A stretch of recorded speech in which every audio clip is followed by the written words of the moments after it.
no sentido de não um curso para vocês, mas para a atividade que vocês vão ter no EJA. Né? A ideia é que vocês vão trabalhar com pessoas próximas ou próximas do trabalho ou já trabalhadores. Né? Um dos grupos, inclusive, falou bem. A nossa clientela trabalha em lava rápido, trabalha em sempre atividades mais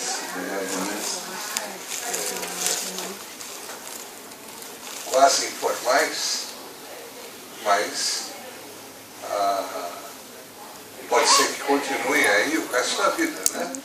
Mas se eles tiveram a opção de voltar a estudar, já é um alento e, efetivamente, o que dá no discurso da sociedade é que se você estudar, você vai para frente. Né? A italianada lá no meu bairro, inclusive minha mãe, né? Se você não estuda, você vai puxar carroça. Tá? E ela dizia que ser lixeiro não é demérito. Tá? Sem o lixeiro você não tem um serviço importante. Mas, se você quer alguma coisa na vida, se você estudar, vai ser melhor a sua vida futura. Né? E o EJA tem uma forma de recuperar uma parte da população que não teve oportunidade, que por uma série de coisas, inclusive por falhas da escola, né, ficaram pelo caminho e agora estão tentando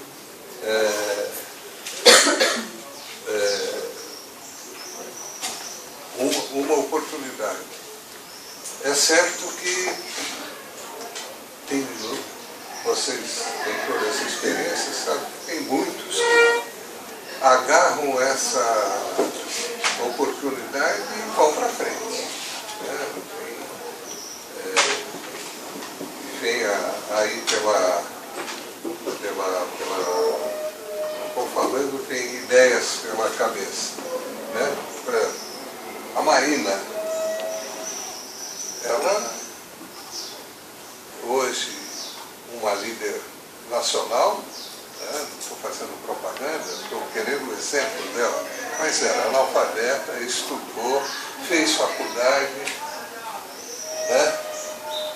E tudo por influência, inclusive, muito, ela passou a estar na política por todo esse interesse. Não sei quantas Marinas vocês têm. A Benedita da Silva também. A Benedita da Silva também. Benedita da Silva. Morava no Morro Chapéu Mangueira, era empregada doméstica. E ela falou uma vez, na Ana Maria Braga, ela perdeu filhos por fome, que morreram de fome, e ela ficou viúva 2 vezes também por fome. Ela é a mulher negra favelada, que é a categoria mais abaixo de tudo que há de baixo na sociedade brasileira. No entanto, ela se formou em assistência social, mas com todas essas barreiras que encontrou. Esses exemplos, melhores dos exemplos que vocês têm na classe, né, que esses, o seu Zé, deve ter jovens e adultos. Tem adultos nas classes de vocês? Então, muitos deles podem falar coisas, dizer coisas. E os jovens, também tem cabeça, também podem pensar, e a educação consciência crítica entre os alunos, entre a população. Então, a ideia é porque possivelmente eles vão, possivelmente, o ideal seria que depois eles tivessem uma integração que a escola está abrindo. A escola está abrindo uma integração para participar do que é considerado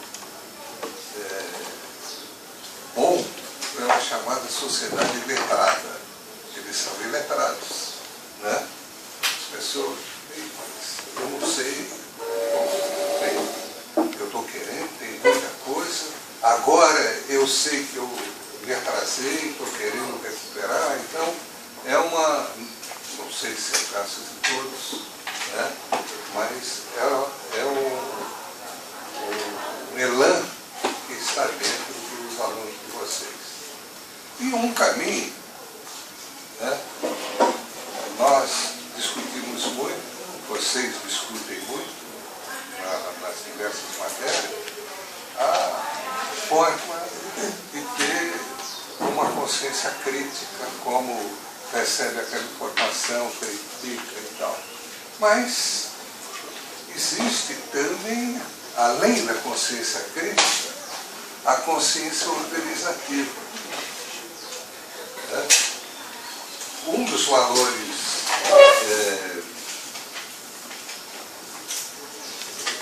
difundidos e mudou o mundo hoje é a questão do individualismo.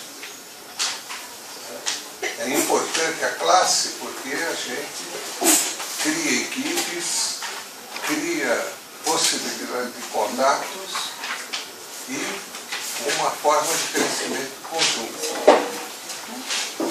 O sindicalismo entra nessa consciência organizativa, que pode ser, muitos têm um pouco dessa consciência organizativa, por algum movimento que por acaso eles já participaram. Um movimento de sem teto, ou de sem terra, ou um movimento religioso, não depende de como eles são, mas é uma forma de agregar e pode levar, alguns vão inclusive se dedicar à sua religião, né? Uma liderança vai ser pastor, ser apóstolo, alguma coisa assim, né? Mas aonde entra a razão da gente estar estudando um pouco do sindicato é porque a clientela de vocês, os alunos de vocês, estão numa fase em que o sindicato pode, não sei se será, pode ser um bom caminho para eles nessa consciência organizativa, né? Muita coisa a ser feita. Bem, então, a ideia agora, depois, na aula passada nós falamos muito do sindicalismo em geral, agora vamos falar rapidamente, só esse período de aula. E aí voltou a ser presidente da federação por esse sindicato. Não sei quantos trabalhadores trabalham nessa categoria, né? Deve existir até hoje, porque você funda e não fecha, né? É muito dinheiro, né? Muito. Isso continua porque tem exatamente o imposto sindical. É como partido. Ele não queria perder O a partido- boquinha dele, né? Nós vamos ter 60 partidos, por quê? Porque tem o dinheiro que vem do governo. E o sindicato é a mesma coisa. ONGs é a mesma coisa. Igreja. Bem, mas se o movimento sindical começa então a ressurgir nesse movimento das greves final da década de 70, começa o que eu considero a época de ouro do movimento sindical brasileiro. Já foi, hein? Né? A época de ouro foi na década de 80. A segunda época de ouro, de platina, o que vocês quiserem, mas a de ouro foi na década de 70. Foi quando se fez todo o movimento de mudar o Brasil, e uma das coisas importantes foi a Constituição. A Constituição brasileira tem muita coisa que vem do movimento popular, né, instigado pelo movimento sindical, que chegava lá, tinha um número grande de dirigentes sindicais que eram constituintes. Né? Aí, hoje, ainda tem dirigentes sindicais lá, mas não é o mesmo movimento que houve em 65, 66, 67. E foi aí que começaram coisas interessantes. Né? Tudo que é bom dura pouco também, né? Porque em seguida a reação vem a eleição do Louco para presidente, né? E mais um, né? Já teve outro antes do Jânio Quadros, você não foi o Collor, né? No final da década de 80, 89, e aí veio uma década muito difícil para o movimento sindical. Se tem uma coisa que o movimento sindical não consegue encaixar, é desemprego. Você faz tudo, mas tem desemprego. Aquele trabalhador que aprendeu, olha, eu fui lá na Justiça do Trabalho e ganhei, o meu sindicato está forte, olha, fizemos uma baita manifestação, a campanha conseguiu aqui. Olha, quando tem desemprego, dá um medo danado, né? É o calcanhar de Aquiles do movimento sindical. A década de 90 teve vantagens pela afirmação de alguns direitos que estavam na Constituição, essa coisa não pode negar, mas pensando sindicalmente, os sindicatos passaram a ter até novamente perdas salariais, porque o modelo consensual é que você tem um reajuste que deve ser pelo menos igual à inflação. E em cima disso teria um aumento a título de produtividade. Isso não é uma coisa brasileira, é outra jabuticaba. Está nos manuais de teoria do salário, essas coisas todas, mas não acontece em todos os locais. Primeiro porque ninguém tem a mesma experiência que nós temos. Nós precisávamos ter reajuste e não dava para viver. Tudo crescia de preço assustadoramente, nós precisávamos ter reajustes frequentes. Bem, e lá, quando as greves derrubaram a política salarial, foi colocado num artigo que o salário deve crescer de acordo com a produtividade. Isso não tem nada a ver com luta de classes, essa coisa não. O capitalismo consegue sobreviver se os salários crescerem de acordo com a produtividade. Os clássicos de economia, os neoclássicos, explicam que isso é bíblia dos economistas. Tá? Então, a inflação deu 7, 6 e pouco, você tem que ter, então, 7,5, 8, 9, porque 7 é só para recuperar a inflação, que você já perdeu. E a diferença é o aumento de produtividade. Esse é um processo complicado. Né? Já se fala em desindexação da economia. Por trás está a ideia por que o trabalhador tem que ter reajuste todo ano. Tá? Bem mais lutas por aí. Vocês vão ver bastante, né? Não vão dormir em berço esplêndido, né? As coisas mudarão, não sei se desse jeito que eu estou falando, mas já se começa a falar disso. Bem, e na década de 90, categorias importantes não tiveram aumento de produtividade e tiveram reajustes menores que a inflação.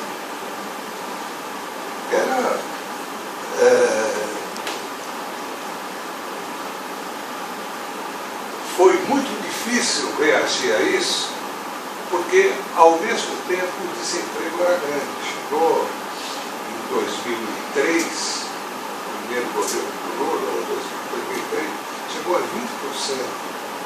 o desemprego na Grande São Paulo, ele só calculado nas grandes regiões metropolitanas. Né?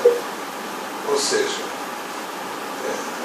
muita gente desempregada, então ninguém ia para a Assembleia. Ou ninguém se arriscava. Nós vamos fazer uma greve? Vamos. Mas qual garantia que nós vamos ter de que vamos ganhar e não vamos perder o emprego? Queria todas, né? Mas efetivamente a garantia, desde que você lute, você vai continuar. Mas na década de 90 o movimento sindical deu uma certa esfriada. Tá?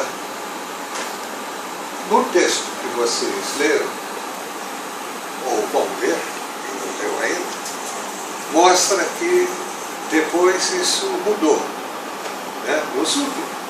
E aí a ideia é discutir agora, e aqui é um debate que nós vamos fazer, o que a gente vê na imprensa, em muitos discursos, é que o movimento sindical está em baixa.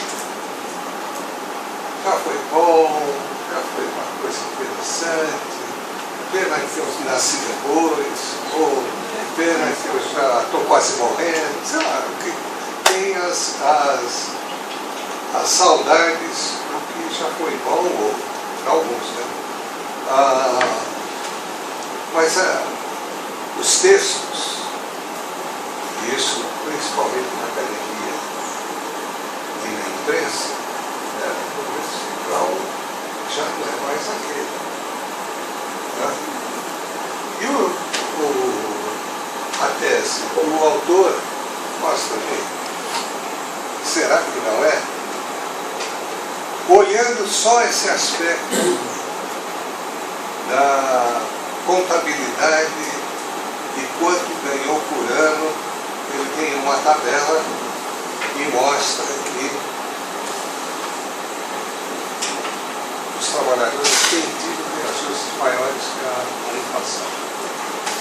Pode-se dizer de todos, né? Mas a maioria, o que é computado da inflação é X, os trabalhadores têm X mais uma que é. Tá? Então os salários reais crescem. Né? Aí quem está no governo diz, olha, é importante para o sobre porque nós conseguimos fazer isso. Então, mas o que está acontecendo? Bem isso, cresce o consumo, tem mais facilidades, tal. Não sei dos professores, vou falar do que a imprensa está a dizer. Bem, outra coisa que ele diz no texto, o número de sindicalizados vinha crescendo, estava, se não me engano, em 18, falando de demora, 18%, agora caiu para 15%, agora está voltando para 18%. Vocês sabem, aqui nessa classe é mais ou menos isso, nem todos são sindicalizados. Né? Mas na maioria da população é menos do que o percentual que está aqui. Né? 18%, mais ou menos, é a taxa de sindicalização, segundo o IBGE, o último levantamento que tem, que está no texto. Bem,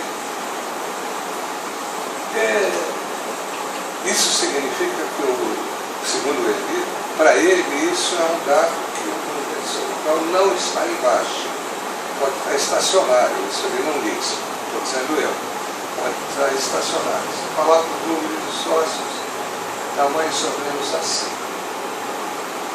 A outra coisa que ele faz é o seguinte, mas só ver isso, aí ele vai para o aspecto político.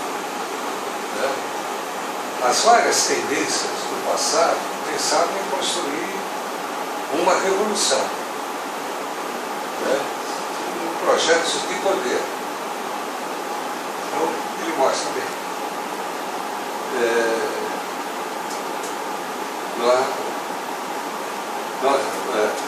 Existe no governo federal, em alguns governos estaduais, já teve na presidência da República um ex-dirigente sindical. Tá? Bom, se era essa a tese que era importante, também que o Estado controla tudo, então a necessidade de mudar significa você participar da política para conquistar o poder e com esse poder mudar a situação. Bem, isso é visível em termos das listas dos dirigentes sindicais ou ex-dirigentes sindicais que estão em postos de relevância. Tá? Então, ou seja, ele entra nessa discussão, esse texto foi apresentado no Congresso Científico, no Congresso de Ciências Sociais e editado numa revista também de Ciências Sociais, tentar trazer outras coisas. Bem, o debate é esse. Agora conosco, né? Depois de tudo isso que nós vimos nestes 2 dias, como que está o movimento sindical? O que vocês acham? Está em queda? Manda no governo? Tem participação? Como que vocês avaliam tudo isso? Acho que são 2 situações. Fala mais alto. Acho que são 2 situações. Primeiro, que o sindicato está institucionalizado como órgão que representa realmente os trabalhadores. Então, tudo passa pelo sindicato. Uma negociação salarial, né, um acordo, passa pelo sindicato. Então, essa função, o sindicato, bem ou mal, ele não perde e continua. Portanto, assim que nós, professores, o sindicato negociou uma coisa que nós não queríamos e nós tivemos que aceitar. Que o sindicato que é o órgão competente para negociar. Por outro lado, essa chegada no poder, né, dos ex-dirigentes sindicais fez com que os sindicatos mais se aproximassem do poder do que realmente da base. Essa é a minha análise que eu faço. É isso? Mais localizada em classe, tem um pouco surpreendente esses dados. É porque a gente sempre acha que a gente nunca ganhou tudo que a gente queria. Então a gente nunca considera que é vitorioso, mas se você olhar para a pauta de uma maneira geral...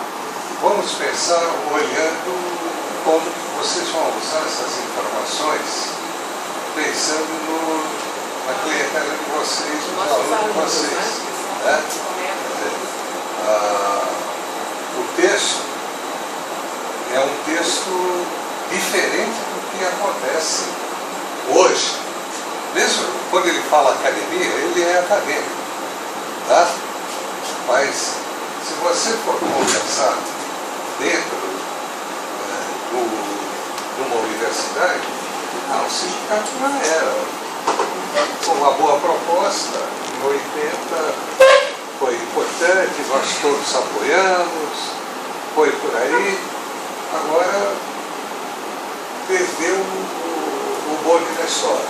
Não é mais isso, agora são outras coisas. E ele resgata o que ela leu, né? Outras coisas, tem a tabela dos reajustes, houve aumento salarial, tá? E há um outro aspecto, colocar em problema político. Efetivamente, uma facção sindical, mas não é uma só, né? No passado, quando foi constituído o PTB, o do Getúlio Vargas, também o PTB se recheou de dirigentes sindicais. Era diferente do PT, mas o PTB, ele foi visto, não, nós estamos no governo, nós defendemos, mas era um governo que fazia a política que interessava aquele grupo. A política, né?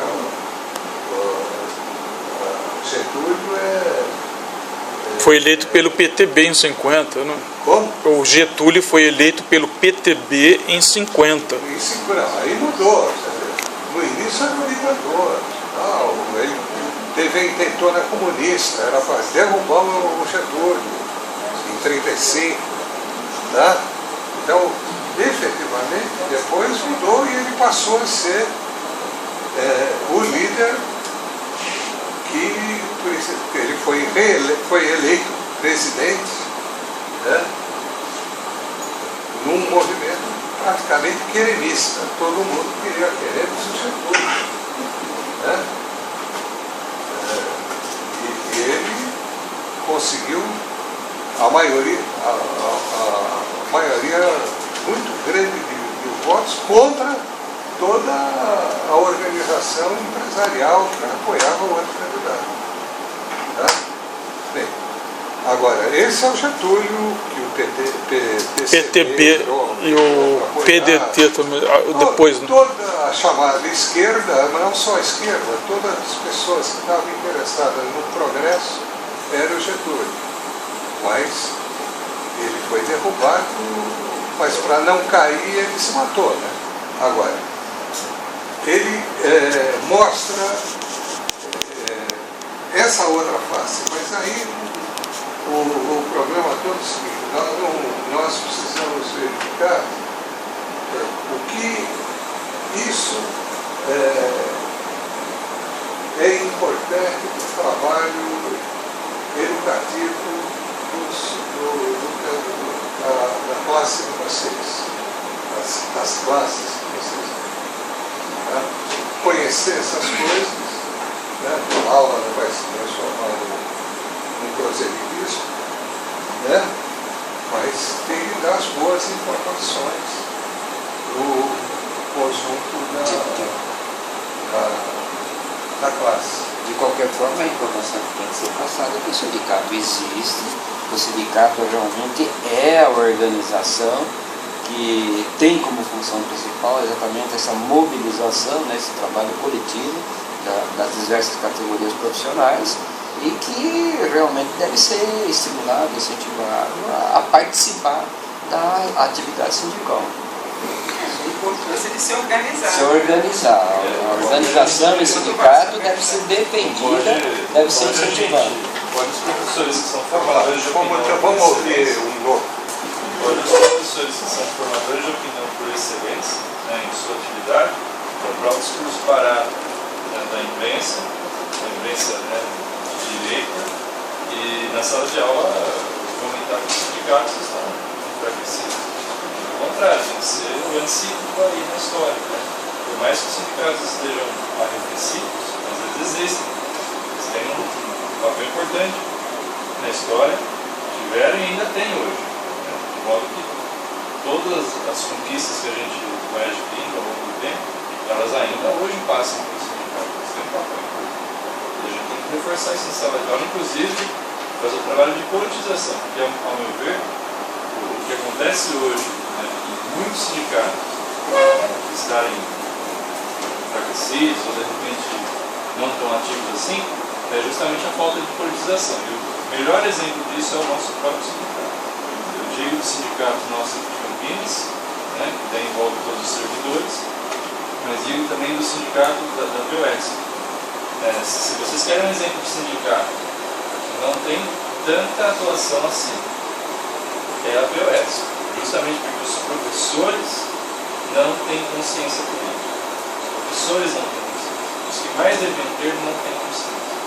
Essa é a minha opinião. A gente observa toda a trajetória dos professores do Estado de São Paulo, ganhando um salário hoje de fome. E naturalizaram, interiorizaram, achando que é a coisa mais normal do mundo. Vocês, organizativos do professor, Incubaram o discurso da meritocracia, aceita a questão do bônus de produtividade, aceita todo o ideário neoliberal sem contestar bonito, não tem greve. E vota nos que estão no poder. O pior é isso. Vamos pensar agora no conjunto, como aplica isso para o conjunto dos sindicatos. Ficar discutindo só o nosso quintal, ele é muito particular e não é um fórum. Né? O fórum essa análise entra efetivamente no dia a dia dos alunos de vocês, ou efetivamente nem isso entra. Tá? Eu acho que não Porque entra. sindicato não é pauta. Ou é pauta? Não entra. Porque a empregada doméstica não tem sindicato. Boa parte dos nossos alunos de EJA são empregadas domésticas. Não tem. Tem consciência de... Tem, mas não é filiado. Já viu greve de empregada doméstica? Eu nunca vi. O patrão não deixa. Então aí fica difícil.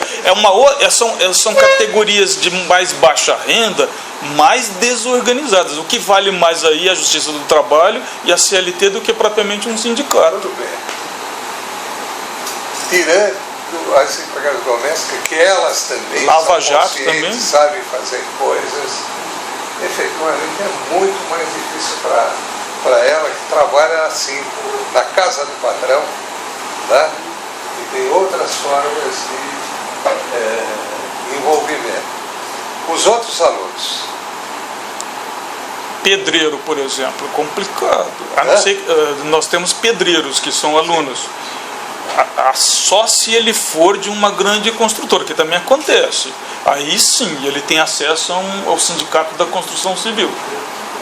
Talvez seja mais essa categoria, mais organizada. Mas se ele é um pedreiro por conta própria...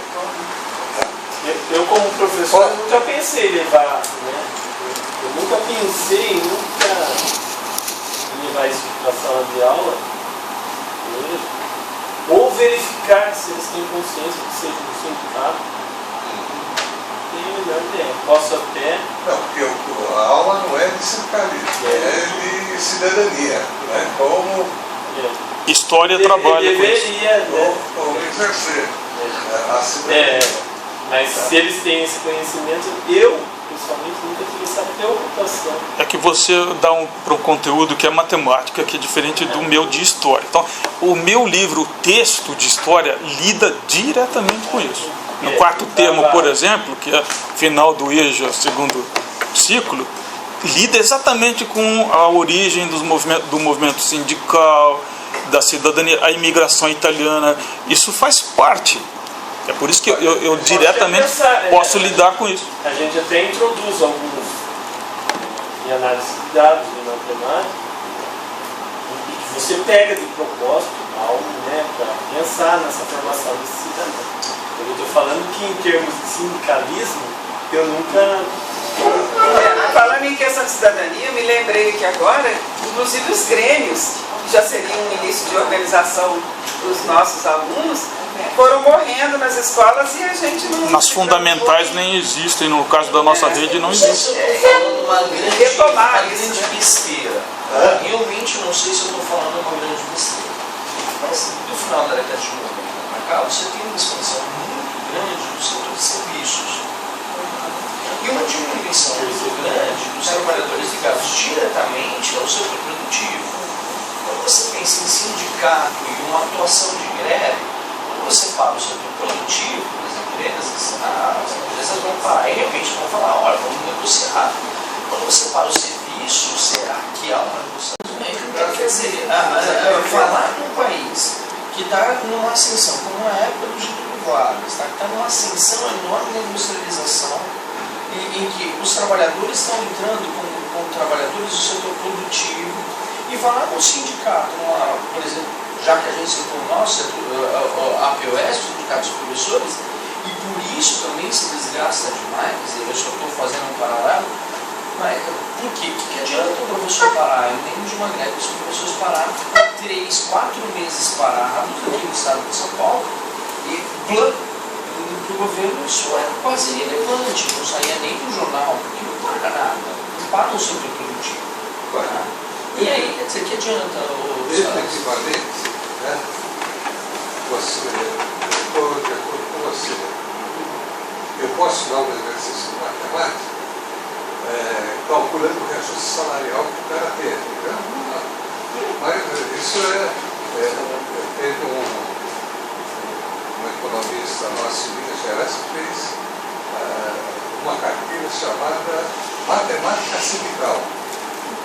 Porque o dirigente sindical, ele pegava, fazia conta de porcentagem, mas não sabia fazer. Então, quando era só 6%, ele dizia como ele dividia as coisas, para saber quanto era, ele dava o dobro, 12%, coisa desse tipo. Então, criava, mas aí era dentro, como que muitas vezes, quando o sindicato queria 100% de reajuste, você era obrigado a explicar por que era 100%. Né? Mas, efetivamente, muitas vezes na pauta, na matemática, era equivocado. Tá? Por isso que eu surgiu esse negócio. Mas, efetivamente, a ideia não é vocês fazerem aulas de sindicato, é estarem disponíveis para responder quando a questão aparecer. E não entrar no que a propaganda diz. E isso não é verdade. Desmistificar certas coisas que estão sendo ditas. Né? É por aí fazer o aluno pensar. Aliás, vocês vão fazer o tipo que vocês considerarem que é importante para a vida dele, o conteúdo da vida dele. Tá? Mas, se lembram das perguntas que vocês fizeram? Era, por que a greve dos professores? Né? Eu comecei o curso, vamos discutir agora, quem sabe o que houve aquela greve? Qual a pauta daquela greve? E outros aspectos. Na outra classe teve, acho que vocês foram aqui ou na outra, eu fiz a mesma coisa só com outro grupo. Uma das perguntas era, será que nós vamos ter que repor as aulas? Para eles está sendo estão sendo férias, e agora eles, no carnaval eles vão ter que voltar para a escola, como que é isso? Ou no Natal. Eles estão pensando em outra coisa. Né? Mas vamos passando. Bem, é isso. Acho que conseguimos colocar o que era a nossa proposta